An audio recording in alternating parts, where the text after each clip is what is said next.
Hello guys, welcome to this video, where we will continue with the accounting cycle by exploring how we create a general ledger. In the previous videos, we learned how to analyze transactions and how we use debits and credits to classify accounts. We also learned that every transaction must affect at least two elements of the accounting equation, so that total assets always equal total liabilities plus owner's equity. Now, let's explore the general ledger by understanding what it is, when it is used, and how it is used.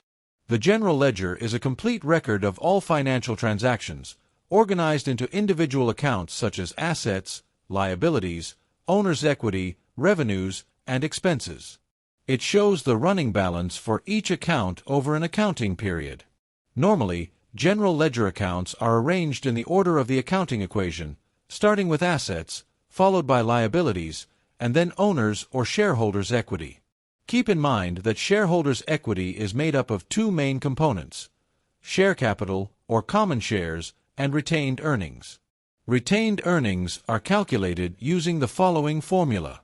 Ending retained earnings equals beginning retained earnings plus net income minus dividends. Net income is calculated as revenues minus expenses. Net income increases retained earnings, not share capital. Share capital generally increases when a company issues new shares.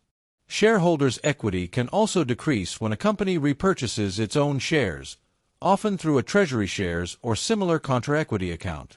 Together, share capital and retained earnings combine to give total shareholders' equity.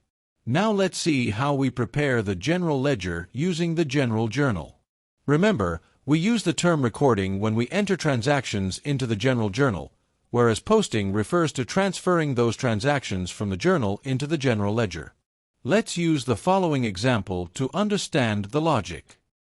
Y Limited had the following opening balances on August 31st. Cash, $11,000. Accounts receivable, $9,000. Equipment, $7,000. Accounts payable, $7,000. The following journal entries were recorded during September. So now let's prepare the general ledger by using the given information. Beginning balance of cash is debited by $11,000. On September 1st, cash was paid, so we credit $6,000. On September 3rd, cash was paid again, so we credit $500. On September 4th, cash was received, so we debit $16,000. This gives us a net debit balance of $20,500 on September 30th, calculated by subtracting total credits from total debits. Accounts receivable. On August 31st, the beginning balance of accounts receivable is $9,000, so we debit this amount. On September 4th, a client paid the company, which means we credit accounts receivable by $2,000. This results in a net balance of $7,000 on September 30th. For the supplies account, we debit $500, indicating that new supplies were purchased. Since we are assuming that no supplies were used during the period, the ending balance on September 30th remains $500. Equipment. On August 31st, the beginning balance of equipment is debited by $7,000. On September 2nd, additional equipment was purchased. We will use a debit of $7,000.